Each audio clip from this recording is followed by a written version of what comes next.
তো ইমাম আহমদ ইবনে হাম্বল সাধারণ বেশে মসজিদে বসে আছেন। মুয়াজ্জিন সাহেব বললেন, মুরব্বি বের হন, নামাজ শেষ হয়ে গেছে, চলে যান বাহিরে। তিনি বললেন, আল্লাহর বান্দা মুয়াজ্জিন সাহেব, আমি তো পথিক মুসাফির, প্রচন্ড শীত, বাহিরে আমার বয়স হয়ে গেছে, মুরব্বী মানুষ আমি এখানে তাহাজ্জুদের রাতটা কাটাই দিই, সকলে ফজর পরে বের হয়ে যায়। মুয়াজ্জিন সাহেব বলল, ওই সমস্ত কথা চলবে না, ওই সমস্ত কথা চলবে না, খালি বের হন মসজিদ থেকে। তখনও তিনি নিজেকে বলেন না, মুয়াজ্জিন সাহেবের কাছে পরিচয় দিয়ে বলেন না, মিয়া আমার চেনো, আমি কে? আমি হচ্ছে এই জগতের শ্রেষ্ঠ মুহাদ্দিস ইমাম আহমদ ইবনে হাম্বল। পরিচয় দিলেন। সিভিলে ছিলেন, তাকে সেখান থেকে মসজিদ থেকে বের করে দেওয়া হলো। কিতাবের মধ্যে এসেছে ইমাম আহমদ ইবনে হাম্বল রাহমাতুল্লাহি আলাইহি মসজিদ থেকে বের হয়ে তালাশ করতেছিলেন যে রাতটা কোথায় একটু আরামে কাটাইয়ে দেওয়া যায়। একটুকু হাঁটতে হাঁটতে দেখতে পেলেন বাজারের কোনায় বসে একটা ইয়াং ছেলে রুটির দোকান করছে। এখানে তাওয়ার মধ্যে রুটি দিচ্ছে, রুটি সেকতেছে আর রুটি বিক্রি করতেছে গভীর রাতে। আহমদ ইবনে হাম্বল রাহমাতুল্লাহি আলাইহি ওই ইয়াং দোকানদারের পাশে গিয়া বসলেন। পাশে গিয়া বলছেন, ও দোকানদার, তোমার তাওয়ার মধ্যে রুটি সেকতেছো, আমি যদি পাশে বসে একটু কাছ থেকে তাপ গ্রহণ করি, তোমার কোনো আপত্তি আছে? দোকানদার বলল, মুরব্বি বলেন কি, এটা কোনো বিষয় নাকি? আপনি যদি এখানে বসে একটু তাপ গ্রহণ করেন তো আমার সুবিধা হলো, আমি একটা সঙ্গী পেয়ে গেলাম, কোনো অসুবিধা না, আপনি বসুন। ইমাম আহমদ বিন হাম্বল রাহমাতুল্লাহি আলাইহি তাওয়ার পাশে বললেন, সেখান থেকে তাপ গ্রহণ করতেছিলেন।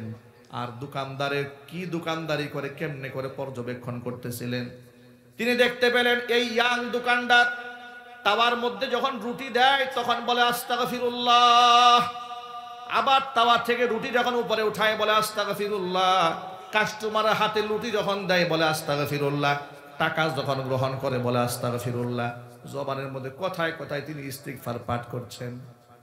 ইয়াং ছেলে এই দোকানদারের আচরণ দেখে ইমাম আহমদ ইবনে হাম্বল বড় অবাক হয়ে গেলেন। আল্লাহর বান্দা, জবানে কথায় কথায় ইস্তিগফার কেন পাঠ করা?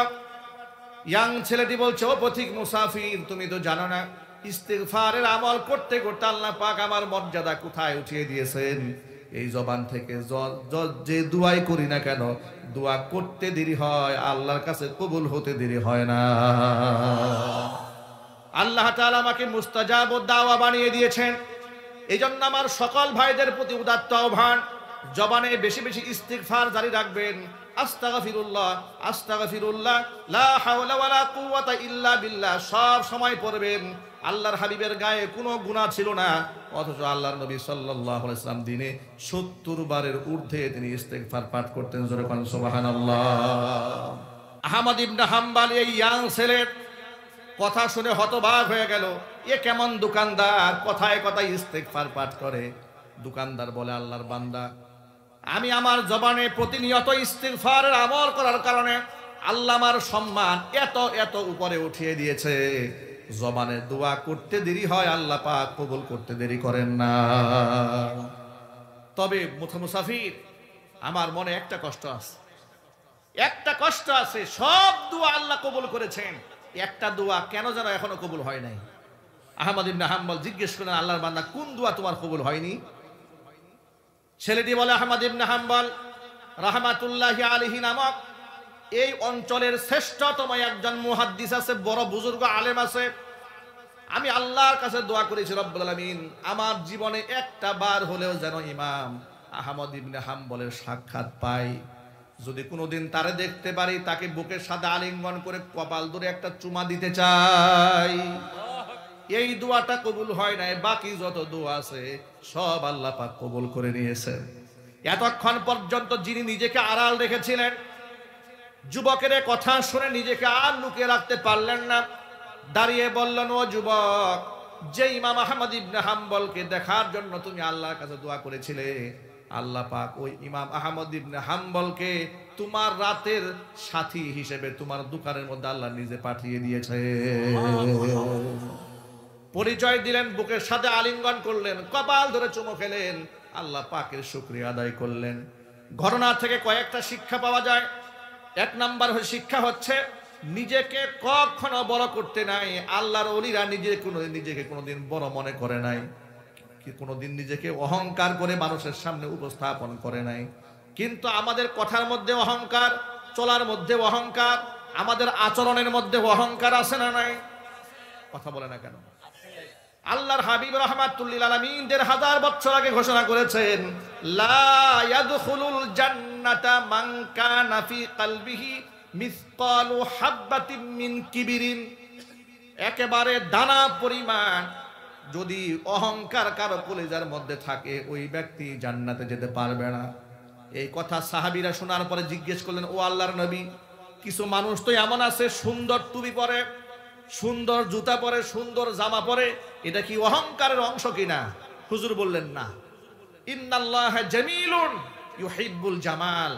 আল্লাহ নিজে সুন্দর, সৌন্দর্যতাকে আল্লাহ ভালোবাসেন। এটা অহংকার নয়। অহংকার হচ্ছে বাতারুল হাক্কি ওয়া গামতুন নাস, সত্যকে প্রত্যাখ্যান করা আর মানুষদেরকে তুচ্ছ তাচ্ছিল্য মনে করা। কথা ঠিক কিনা বলেন? সত্যকে অস্বীকার করার নাম হচ্ছে অহংকার। সত্যকে অস্বীকার করার নাম কি? অহংকার। কোরআন হক, রাসূল হক, পরকাল সত্য, জান্নাত জাহান্নাম আছে, এতে কি কারো কোনো সন্দেহ আছে? আমাদের আরো জোরে বলতে হবে, সন্দেহ আছে?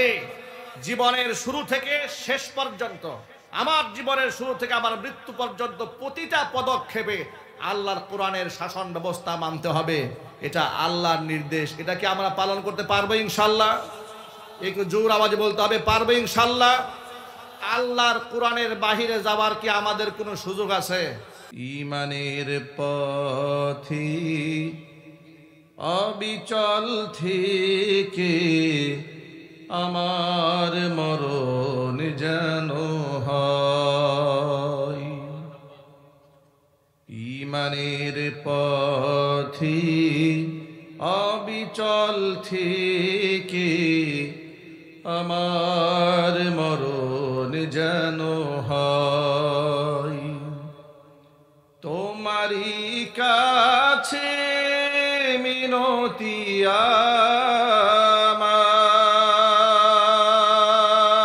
আমার, তোমারই কাছে মিনতি আমার,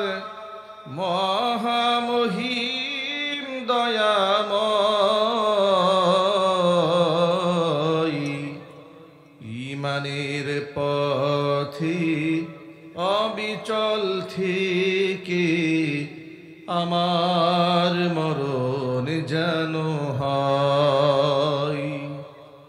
ঈমানের পথে অবিচল থেকে আমার মরণ যেন হয়।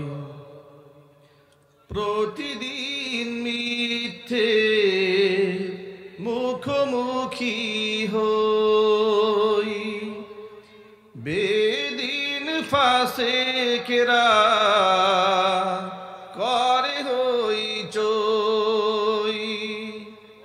প্রতিদিন মিথ্যে মুখোমুখি হই, বেদিন ফাসেকেরা করে হইচই। আজাজিলে সে গুমরাহি সুর গান করে তুলে মোহময়।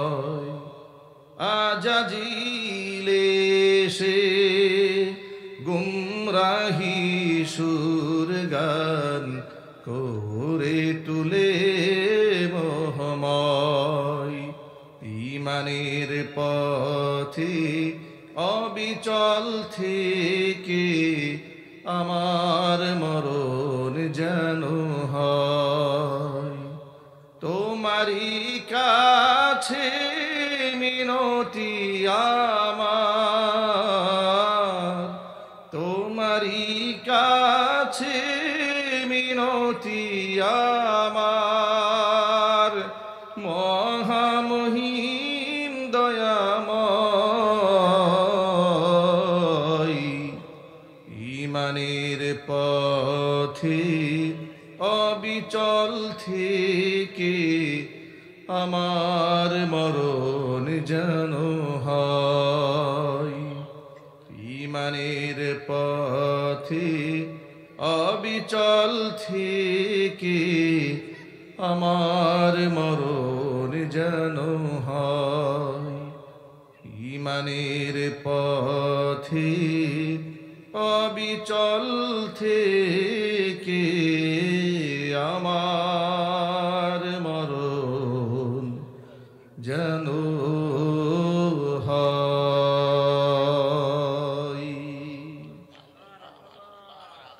সকলেই বলুন আল্লাহুম্মা আমিন।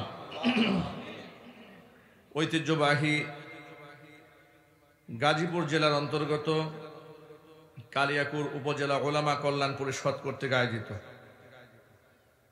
হরিণহাটি বাইতুন নূর কেন্দ্রীয় জামে মসজিদ সংলগ্ন মাঠে আজকের ইসলামী মহাসম্মেলনের সম্মানিত সভাপতি জনাব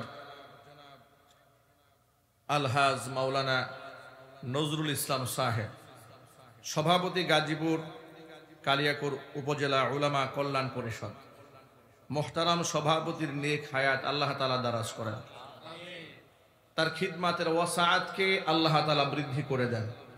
আজকের আমন্ত্রিত বিশেষ অতিথিবৃন্দ হাজরাত, উলামায়ে কেরাম, মুরব্বিয়ানে আযম, অত্র এলাকা এবং পার্শ্ববর্তী এলাকার বিভিন্ন প্রান্ত থেকে ছুটে আসা দিন দরদি, ইমানদার, পরহেজগার, মুত্তাকি মুসলিম ভাইয়েরা, পর্দার অন্তরালে অবস্থানরত আমাদের সকলের শ্রদ্ধা ভাজন পর্দানিসীন মা এবং বোনেরা, মহান আল্লাহ রব্বুল আলামিনের দরবারে আলিশান লাখ কোটি শুকরিয়া আদায় করছি যে মহান মরিম আমাদেরকে জুলাই আগস্টের বিপ্লবের মাধ্যমে নতুন স্বাধীনতা এনে দিয়ে স্বাধীনভাবে কোরআন সুন্নাহ থেকে আলোচনা করার, আলোচনা শোনার সুন্দর পরিবেশ তৈরি করে দিয়েছেন। এখন স্টেজে ওঠার আগে কেউ আমাদেরকে কানে কানে বলে না, হুজুর পরিস্থিতি খুব একটা ভালো না। বয়ানে কেউ আমাদেরকে স্লিপ দেয় না, থানা থেকে কেউ আমাদেরকে ফোন দেয় না, কোনো মাহফিল কর্তৃপক্ষ এখন আর বলে না হুজুর আপনার আইডি কার্ডের ফটোকপি দেন, থানা থেকে চেয়েছে। কেউ বলে না হুজুর পুলিশের ঊর্ধ্বতন কর্মকর্তাকে দিয়ে একটা ফোন দেওয়ান, মাহফিল তো করতে পারছি না, গত রাত্রে থানা থেকে ওসি সাহেব এসে মাহফিল বন্ধ করে দিয়েছে। এগুলো আর কেউ বলে না, ইনশাল্লাহ এগুলো আর কেউ বলতে পারবেও না, ঠিক কিনা বলেন? এদেশের ওলামারা এই দেশে যে পরিমাণ শ্রম দিয়েছে, ঘাম ঝরিয়েছে, রক্ত ঝরিয়েছে, আলেমদের ত্যাগ, আলেমদের তিতিক্ষা, আলেমদের জীবন বাজি রেখে ইসলামের পক্ষে চলার অবদানে আজকে 56,000 বর্গ মাইলের প্রতি ইঞ্চি মাটি ইসলামের জন্য আল্লাহ পাক উর্বর বানিয়ে দিয়েছেন। কথা ঠিক কিনা বলেন? ইসলামের সপক্ষে আপনারা ছিলেন, আছেন, ভবিষ্যতেও থাকবেন, বলেন ইনশাআল্লাহ। সবাই একটু জোর আওয়াজে বলতে হবে ইনশাআল্লাহ। মনে রাখবেন আজকের কালিয়াকুর উপজেলা উলামা কল্যাণ পরিষদ আজকের এই ইসলামী মহাসম্মেলন আয়োজন করেছেন। ওলামারা হচ্ছেন আমাদের মাথার মুকুট, আমাদের মাথার তাজ। আলেম ওলামাদের সম্মান স্বয়ং আল্লাহ পাক বৃদ্ধি করেছেন।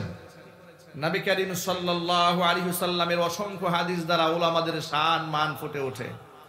কোরআন মাজিদে আল্লাহ পাক স্পষ্ট বলে দিয়েছেন ইন্নামা ইয়াখশাল্লাহা মিন ইবাদিহিল উলামা, নিঃসন্দেহে আমার বান্দাদের মধ্যে আমি আল্লাহকে সবচাইতে বেশি ভয় করে চলে ওলামা সম্প্রদায়। জোরে কোন সুবহানাল্লাহ। ওলামাদের সম্মান আল্লাহর কাছে আছে না নাই? একটু জোর আওয়াজে বলতে হবে, আছে না নাই? আলেমদের সম্মান দুনিয়াতে নাই? কোরআনে আল্লাহর ওয়াদা আছে ইয়ারফাইল্লাহুল্লাযীনা আমানু মিনকুম ওয়াল্লাযীনা উতুল ইলমা দারাজাত। তোমাদের মধ্যে যারা ঈমানদার আমি তাদের সম্মানকে বৃদ্ধি করে দেব, যাদেরকে ইলম দান করা হয়েছে, মানে যারা আলেম, তাদের মর্তবাকে আল্লাহ পাক অনেক উপরে উঠাই দিবেন, এটা আল্লাহ পাকের ওয়াদা। শুধু কি তাই, কোরআন মাজিদ আল্লাহ রাব্বুল আলামিন সূরা মারিয়ামের শেষ দিকে স্পষ্ট বলে দিয়েছেন ইন্নাল্লাযীনা আমানু ওয়া আমিলুস সলিহাতি সায়াজআলু লাহুমুর রাহমানু উদ্দা। নিশ্চয় যারা ঈমান আনে এবং ভালো কাজ করে মানুষের অন্তরে তাদের জন্য আমি আল্লাহ তাআলা ভালোবাসা সৃষ্টি করে দেই। কোন ব্যক্তিকে আল্লাহ পাক যখন ভালোবাসেন ফাআলানা ফিস সামা, এই দুনিয়ার কোন ব্যক্তিকে যখন আল্লাহ ভালোবাসেন, আল্লাহ রাব্বুল আলামিন জিবরাইল আলাইহিস সালাতু ওয়াসসালামকে ডেকে বলেন, ও জিবরাইল, দুনিয়ার অমুকের পুত্র অমুককে আমি আল্লাহ বড্ড ভালোবাসি। আল্লাহ পাক যখন তার ভালোবাসার বর্ণনা প্রদান করেন, জিবরাইল আলাইহিস সালাতু ওয়াসসালাম তখন ওই ব্যক্তিকে ভালোবেসে ফেলেন। ভালোবেসেই তিনি ক্ষান্ত হন না, ফাআলানা ফিস সামা, আসমানের মধ্যে এলান করে দেন যাদেরকে আল্লাহ পাক ভালোবাসেন, জিবরাইল ভালোবাসেন। জিবরাইল সমস্ত ফেরেশতাদেরকে বলে দেন, ও ফেরেশতারা শোনো, আল্লাহ পাক অমুক ব্যক্তিকে ভালোবাসেন, আমি জিবরাইল তাকে ভালোবাসি, তোমরাও তাকে ভালোবাসো। যেই ব্যক্তিকে আল্লাহ ভালোবাসেন, যেই ব্যক্তিকে জিবরাইল ভালোবাসেন, সমস্ত ফেরেশতা কুল যাকে ভালোবাসেন, ফায়ুদাউ লাহুল কাবুলু ফিল আরদি, হাদিস শরীফের মধ্যে এসেছে, তখন জমিনের মধ্যে আল্লাহ পাক তার একটা মাকবুলিয়াত, একটা গ্রহণযোগ্যতা সৃষ্টি করে দেন। এই জমিনের মানুষগুলো তখন তাকে ভালোবাসতে থাকে। একটু জোরাও যখন সুবহানাল্লাহ। আলেম ওলামাদের এই শান আল্লাহ পাক দুনিয়াতে দান করেছেন। আলেমদের পকেটে কারি কারি টাকা না থাকতে পারে, আলেমরা শিল্পপতি না হতে পারে, কারণ দুনিয়ার এই চাকচিক্য তো একেবারেই ক্ষণস্থায়ী, চিরস্থায়ী সুখ তো জান্নাতে, ঠিক কিনা বলেন? দুনিয়ার সফলতা মূল সফলতা নয়, দুনিয়ার ক্ষমতাও মূল ক্ষমতা নয়, দুনিয়ার সম্পদ মূল সম্পদ নয়, দুনিয়ার এই বিশাল অর্জন মূল অর্জন নয়। দুনিয়াতে doctor, engineer, lawyer, barrister, professor, বড় আলেম, মুফতি, মুহাদ্দিস, বড় বক্তা হয়ে যাওয়া মূল চাবিকাঠি নয়। আল্লাহর কসম, এটা মূল সফলতা নয়। আজকে আমার বয়ান শোনার জন্য হাজার মানুষ জমা হয়ে যায়, আল্লাহর কসম এটা মূল সফলতা নয়। মূল সফলতা কোনটা? মূল সফলতা হচ্ছে আল্লাহ পাক স্পষ্ট বলে দিয়েছেন, কুল্লু নাফসিন দায়িকাতুল মাউত ওয়া ইন্নামা তুওয়াফাউনা উজুরাকুম ইয়াওমাল কিয়ামাহ ফামান যুহজিহা আনিন নারি ওয়া উদখিলাল জান্নাতা ফাকাদ ফাজ। প্রতিটা প্রাণীকে মৃত্যুর স্বাদ আস্বাদন করতে হবে। দুনিয়া থেকে তার মৃত্যু হয়ে যাওয়ার পর যেই ব্যক্তিকে জাহান্নামের আগুন থেকে মুক্ত করে জান্নাতে ঢুকায় দেওয়া হবে, আল্লাহ পাক বলেন ওই ব্যক্তি সফল। জোরে জোরে বলেন সুবহানাল্লাহ। দুনিয়ার সফলতা মূল সফলতা নয়, দুনিয়ার অর্জন মূল অর্জন নয়। মূল অর্জন হচ্ছে আখিরাতের অর্জন। আল্লাহ পাক যদি কিয়ামতের দিন বলেন যে আমি তোরে মাফ করে দিলাম, আমি তোকে জান্নাত দিয়ে দিলাম, এর চেয়ে বড় সফলতার কিছু হতে পারে না। আমরা দুনিয়ার সফলতা চাই না, আমরা পরকালীন সফলতা চাই।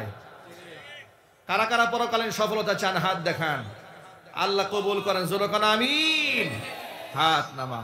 প্রিয় ভাইয়েরা আমার, দুনিয়াতে হক্কানি আলেম উলামা, পীর বুজুর্গ যারা হয়, তাদের বিরাট সম্মান আল্লাহ পাক দান করেন। তারা নিজেদেরকে সব সময় আড়াল করতে পছন্দ করেন। মানুষের সামনে বড় করে তোলা হোক, এটা তারা পছন্দ করেন না, এটা তারা চান না, এটা তাদের মেজাজ হয় না। আল্লাহর ওলিরা সব সময় নিজেকে লুকায় রাখেন। আল্লাহর ওলিরা কোনোদিন নিজেকে বড় মনে করে না, ঠিক কিনা বলেন? ইমাম আহমদ ইবনে হাম্বল রাহমাতুল্লাহি আলাইহির নাম শুনেছেন আপনারা? কারা কারা শুনছেন? হাত দেখি তো ভাই। মাশাআল্লাহ। ইমাম আহমদ ইবনে হাম্বল রাহমাতুল্লাহি আলাইহি কত বড় মাপের আলেম ছিলেন, কত বড় ফকিহ ছিলেন। পৃথিবীতে মাকবুল 4টা মাযহাব আছে, প্রসিদ্ধ। কয়টা? আরো জোরে বলেন। 4টা প্রসিদ্ধ মাযহাবের মধ্যে হাম্বলি মাযহাবের নাম শুনেছেন না? এই হাম্বলি মাযহাবের ইমাম যিনি, তিনি হচ্ছেন ইমাম আহমদ ইবনে হাম্বল। তার লিখিত মুসনাদে আহমদ কিতাবের মধ্যে, একটা কিতাবের মধ্যে তিনি হাদিস জমা করেছেন 50,000। জোরে কোন সুবহানাল্লাহ। কত বড় মাপের একজন মুহাদ্দিস, কত বড় মাপের একজন ফকিহ, কত বড় মাপের একজন আল্লাহর ওলি ইমাম আহমদ ইবনে হাম্বল রাহমাতুল্লাহি আলাইহি।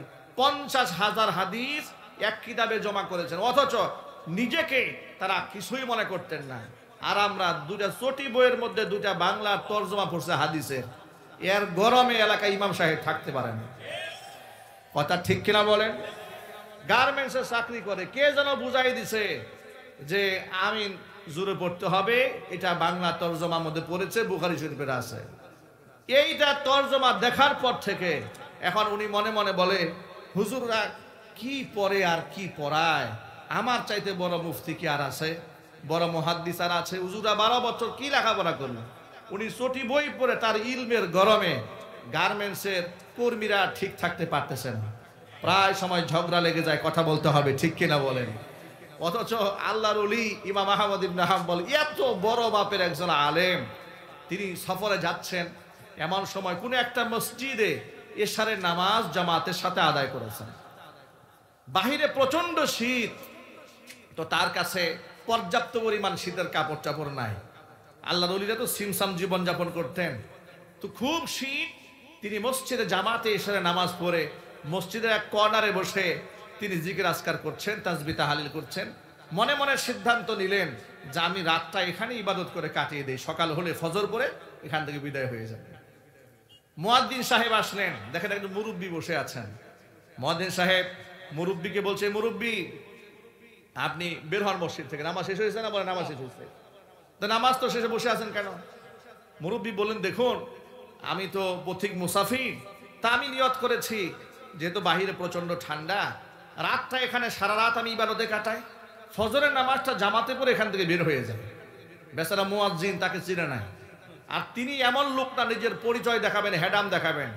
ইদানিং তা আমাদের মধ্যে এমন আত্মহমিকা, দাম্ভিকতা, কিছুতেই কিছু হলে বলে, এই মিয়া আমার চেনেন আপনি, আমি কে? কথা বলে না কেন? বক্তা স্টেজে বয়ান করতেছে, বক্তার সামনে থেকে মাইক কেড়ে নিয়েছে, এমন বেয়াদব এই দেশে আছে না নাই? চিল্লায় বলতে পারছে না? নাই। মুসলমানের ঘরে জন্ম নিয়েছে, ওরা মুসলমান হতে পারে নাই, এগুলা মুনাফিক। এগুলা কি চিল্লায় বলেন?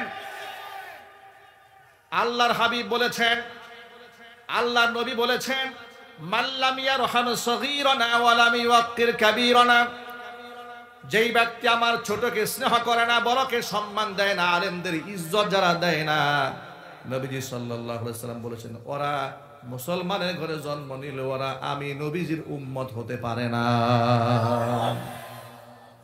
আল্লাহর কসম, মুনাফিক যদি বর্তমানে চিহ্নিত করা যেত, ১৫০০ বছর আগে মুনাফিকদের জানাজা পড়তে আল্লাহ তার রাসূলকে নিষেধ করেছেন। সাহাবায়ে কেরাম মুনাফিকদের জানাজা পড়তেন না, মুনাফিকদের জানাজা আল্লাহর নবী পড়তেন না।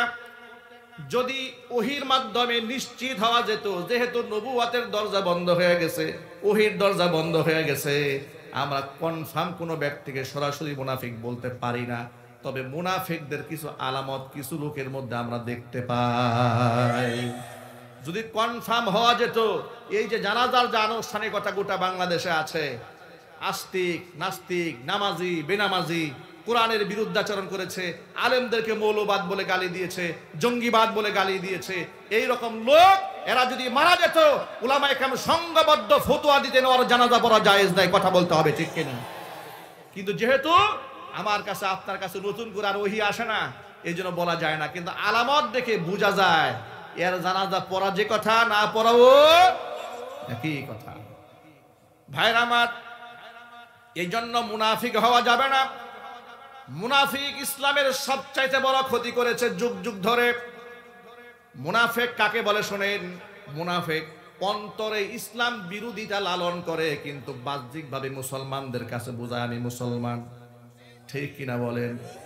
এরকম লোক সমাজে আছে না নাই? কোরআন মাজিদে তাদের সম্পর্কে আল্লাহ বলেছেন, ইন্নাল মুনাফিকিনা ফিদ দারকিল আসফালি মিনান নার, মুনাফিকদের অবস্থা কিয়ামতের দিন হবে জাহান্নামের অতল গহ্বরের স্থান হবে। জাহান্নামের সর্বনিকৃষ্ট স্থান দেওয়া হবে মুনাফিকদেরকে। আল্লাহর নবী রাহমাতুল লিল আলামিন ঘোষণা করেছেন, ইন্না ফি উম্মতি 12 মুনাফিকান লা ইয়াদখুলুনাল জান্নাতা ওয়া লা ইয়াজিদুনা রিহাহা হাত্তা ইয়ালিজাল জামালু ফি সাম্মিল খিয়াত আও কামা ক্বালা আলাইহিস সালাতু ওয়াসসালাম। হুজুর বলেন, আমার উম্মতের মধ্যে এমন 12 জন মুনাফিক আছে, ওরা জান্নাতে তো প্রবেশ করবে না, জান্নাতের খুশবু পর্যন্ত ওরা নাকের মধ্যে পাবে না। অথচ জান্নাতের খুশবু তারা ততক্ষণ পাবে না যতক্ষণ পর্যন্ত সূচের ছিদ্র দিয়া উট প্রবেশ না করবে। এর মানে সুয়ের ছিদ্র দিয়া উট যেমন প্রবেশ করা অসম্ভব, মুনাফিকের জন্য জান্নাতে যাওয়াও ঠিক সেরকম অসম্ভব। আমরা কি মুনাফিক হয়ে মরতে চাই? চিল্লায় বলো, মুনাফিক হয়ে মরতে চাই? তাহলে আলেমদেরকে ইজ্জত দিতে হবে, সম্মান দিতে হবে। ওলামারা নবীগণের ওয়ারিস। ওলামারা কাদের ওয়ারিস? নবীগণের ওয়ারিস। এ কথা যেন মনে থাকে। বলেন ইনশাআল্লাহ। আর জোরে কোন ইনশাআল্লাহ। ভাইরা আমার, তো ইমাম আহমদ ইবনে হাম্বল সাধারণ বেশে মসজিদে বসে আছেন। মুয়াজ্জিন সাহেব বললেন, মুরব্বি বের হন, নামাজ শেষ হয়ে গেছে, চলে যান বাহিরে। তিনি বললেন, আল্লাহর বান্দা মুয়াজ্জিন সাহেব, আমি তো প্রতীক মুসাফির, প্রচন্ড শীত, বাহিরে আমার বয়স হয়ে গেছে, মুরব্বী মানুষ আমি, তা আমি এখানে তাহাজ্জুদের রাতটা কাটাই দিই, সকালে ফজর পরে বের হয়ে যাই। মুয়াজ্জিন সাহেব বলল, ওই সমস্ত কথা চলবে না, ওই সমস্ত কথা চলবে না, খালি বের হন মসজিদ থেকে। তখনও তিনি নিজেকে বলেন না, মুয়াজ্জিন সাহেবের কাছে পরিচয় দিয়ে বলেন না, মিয়া আমার চেনো, আমি কে? আমি হচ্ছে এই জগতের শ্রেষ্ঠ মুহাদ্দিস ইমাম আহমদ ইবনে হাম্বল। পরিচয় দিলেন না। সিভিলে ছিলেন, তাকে সেখান থেকে মসজিদ থেকে বের করে দেওয়া হলো। কিতাবের মধ্যে এসেছে ইমাম আহমদ ইবনে হাম্বল রাহমাতুল্লাহি আলাইহি মসজিদ থেকে বের হয়ে তালাশ করতেছিলেন যে রাতটা কোথায় একটু আরামে কাটাইয়ে দেওয়া যায়। একটুকু হাঁটতে হাঁটতে দেখতে পেলেন বাজারের কোনায় বসে একটা ইয়াং ছেলে রুটির দোকান করছে। রুটির দোকান করছে, এখানে তাওয়ার মধ্যে রুটি দিচ্ছে, রুটি সেকতেছে আর রুটি বিক্রি করতেছে গভীর রাতে। আহমদ ইবনে হাম্বল রাহমাতুল্লাহি আলাইহি ওই ইয়াং দোকানদারের পাশে গিয়া বসলেন। পাশে গিয়া বলছেন, ও দোকানদার, তোমার তাওয়ার মধ্যে রুটি সেকতেছো, আমি যদি পাশে বসে একটু কাছ থেকে তাপ গ্রহণ করি, তোমার কোনো আপত্তি আছে? দোকানদার বলল, মুরব্বী বলেন কি, এটা কোনো বিষয় নাকি? আপনি যদি এখানে বসে একটু তাপ গ্রহণ করেন তো আমার সুবিধা হলো, আমি একটা সঙ্গী পেয়ে গেলাম, কোনো অসুবিধা না, আপনি বসুন। ইমাম আহমদ বিন হাম্বল রাহমাতুল্লাহি আলাইহি তাওয়ার পাশে বসলে বললেন, সেখান থেকে তাপ গ্রহণ করতেছিলেন। আর দোকানদারের কি দোকানদারি করে, কেমনে করে পর্যবেক্ষণ করতেছিলেন। তিনি দেখতে পেলেন এই ইয়াং দোকানদার তাওয়ার মধ্যে যখন রুটি দেয় তখন বলে আস্তাগফিরুল্লাহ, আবার তাওয়া থেকে রুটি যখন উপরে উঠায় বলে আস্তাগফিরুল্লাহ, কাস্টমারের হাতে রুটি যখন দেয় বলে আস্তাগফিরুল্লাহ, টাকা যখন গ্রহণ করে বলে আস্তাগফিরুল্লাহ। জবানের মধ্যে কথায় কথায় তিনি ইস্তিগফার পাঠ করছেন। ইয়াং ছেলে এই দোকানদারের আচরণ দেখে ইমাম আহমদ ইবনে হাম্বল বড় অবাক হয়ে গেলেন। আল্লাহর বান্দা, জবানে কথায় কথায় ইস্তিগফার কেন পাঠ করা? ইয়াং ছেলেটি বলছে, ও পথিক মুসাফির, তুমি তো জানো না ইস্তিগফারের আমল করতে করতে আল্লাহ পাক আমার মর্যাদা কোথায় উঠিয়ে দিয়েছেন। এই জবান থেকে যে দুয়াই করি না কেন, দোয়া করতে দেরি হয়, আল্লাহর কাছে কবুল হতে দেরি হয় না। আল্লাহ তাআলা আমাকে মুস্তাজাব দাওয়া বানিয়ে দিয়েছেন। এই জন্য আমার সকল ভাইদের প্রতি উদাত্ত আহ্বান, জবানে বেশি বেশি ইস্তিগফার জারি রাখবেন। আস্তাগফিরুল্লাহ, আস্তাগফিরুল্লাহ, লা হাওলা ওয়ালা কুওয়াতা ইল্লা বিল্লাহ সব সময় পড়বেন। আল্লাহর হাবিবের গায়ে কোনো গুনাহ ছিল না, অথচ আল্লাহর নবী সাল্লাল্লাহু আলাইহি ওয়াসাল্লাম দিনে 70 বারের ঊর্ধ্বে তিনি ইস্তিগফার পাঠ করতেন। জোরে বলেন সুবহানাল্লাহ। আহমদ ইবনে হাম্বল এই ইয়াং ছেলের কথা শুনে হতবাক হয়ে গেল। এ কেমন দোকানদার, কথায় কথায় ইস্তিগফার পাঠ করে। দোকানদার বলে, আল্লাহর বান্দা, আমি আমার জবানে প্রতিনিয়ত ইস্তিগফারের আমল করার কারণে আল্লাহ আমার সম্মান এত এত উপরে উঠিয়ে দিয়েছে। জবানে দোয়া করতে দেরি হয়, আল্লাহ পাক কবুল করতে দেরি করেন না। তবে মুসাফির, আমার মনে একটা কষ্ট আছে, একটা কষ্ট আছে। সব দোয়া আল্লাহ কবুল করেছেন, একটা দোয়া কেন যেন এখনো কবুল হয় নাই। আহমদ ইবনে হাম্বল জিজ্ঞেস করেন, আল্লাহর বান্দা, কোন দোয়া তোমার কবুল হয়নি? ছেলেটি বলে, আহমদ ইবনে হাম্বল রাহমাতুল্লাহি আলাইহি নামক এই অঞ্চলের শ্রেষ্ঠতম একজন মুহাদ্দিস আছে, বড় বুজুর্গ আলেম আছে। আমি আল্লাহর কাছে দোয়া করেছি, রব্বুল আলামিন আমার জীবনে একটা বার হলেও যেন ইমাম আহমদ ইবনে হাম্বলের সাক্ষাৎ পাই। যদি কোনোদিন তারে দেখতে পারি, তাকে বুকের সাথে আলিঙ্গন করে কপাল ধরে একটা চুমা দিতে চাই। এই দোয়াটা কবুল হয় নাই, বাকি যত দোয়া আছে সব আল্লাহ পাক কবুল করে নিয়েছে।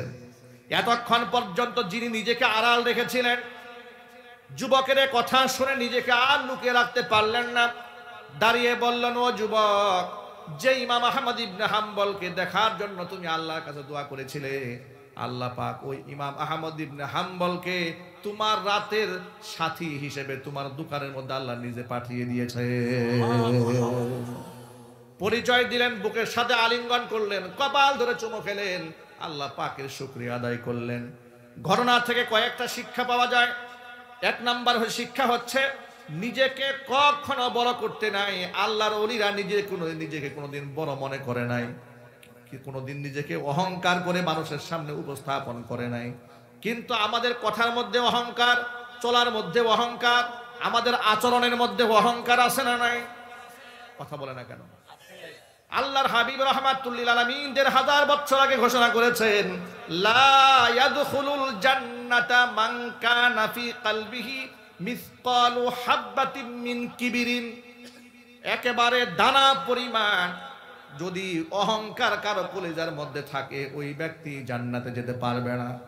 এই কথা সাহাবীরা শোনার পরে জিজ্ঞেস করলেন, ও আল্লাহর নবী, কিছু মানুষ তো এমন আছে সুন্দর টুপি পরে, সুন্দর জুতা পরে, সুন্দর জামা পরে, এটা কি অহংকারের অংশ কিনা? হুজুর বললেন, না। ইন্নাল্লাহা জামিলুন ইউহিব্বুল জামাল। আল্লাহ নিজে সুন্দর, সৌন্দর্যতাকে আল্লাহ ভালোবাসেন, এটা অহংকার নয়। অহংকার হচ্ছে বাতারুল হাক্কি ওয়া গামতুন নাস, সত্যকে প্রত্যাখ্যান করা আর মানুষদেরকে তুচ্ছ তাচ্ছিল্য মনে করা। কথা ঠিক কিনা বলেন? সত্যকে অস্বীকার করার নাম হচ্ছে অহংকার। সত্যকে অস্বীকার করার নাম কি? অহংকার। কুরআন হক, রাসূল হক, পরকাল সত্য, জান্নাত জাহান্নাম আছে, এতে কি কারো কোনো সন্দেহ আছে? আমাদের আরো জোরে বলতে হবে, সন্দেহ আছে? জীবনের শুরু থেকে শেষ পর্যন্ত, আমার জীবনের শুরু থেকে আমার মৃত্যু পর্যন্ত প্রতিটা পদক্ষেপে আল্লাহর কোরআনের শাসন ব্যবস্থা মানতে হবে। এটা আল্লাহর নির্দেশ। এটা কি আমরা পালন করতে পারবো ইনশাআল্লাহ? একটু জোর আওয়াজে বলতে হবে, পারবে ইনশাআল্লাহ? আল্লাহর কোরআনের বাহিরে যাবার কি আমাদের কোনো সুযোগ আছে?